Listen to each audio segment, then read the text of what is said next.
Kreu i Lëvizjes Socialiste për Integrim Ilir Meta siguroi vazhdimsinë e koalicionit me Partinë Demokratike si pjesë e një marrëveshje bashkëqeverisje, së cilës kjo parti do t'i qëndrojë deri në fund. Në konventën e LSI-s për Tiranën, Meta foli për arritjet e përbashkëta të koalicionit të integrimit.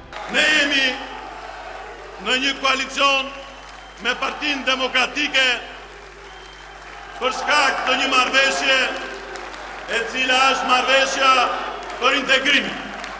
Dhe ne kemi qëndruar dhe do të qëndrojmë kësaj marrëveshje sepse ajo është në interes të gjithë qytetarëve shqiptar, sepse ajo është në shërbim të gjithë shqiptarëve pa dallime partijake, sepse interesat e vendit janë interesat më të rëndësishme për lëvizjen socialiste për integrim. Meta e vlerësoi me nota maksimale punën e qeverisë në përmbushjen e kushteve për liberalizimin e vizave, ndërsa shtoi se shqiptarët janë të lodhur nga bojkotet. Shqiptarët janë lodhur nga politika destruktive, sepse shqiptarët janë lodhur nga bojkotet të cilat cënojnë interesat e vendit, sepse shqiptarët janë lodhur me fjalimet anti-amerikane dhe anti-europiane.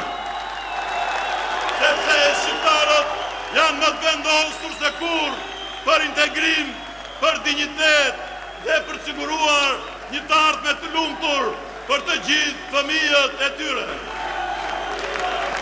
Kreu i Lëvizjes Socialiste e cilësoi liberalizimin e vizave si një ditë mjaft të rëndësishme, ndërsa e vuri theksin tek LSI-ja si një forcë politike gjithmonë me dyert të hapura për simpatizantët e rinj.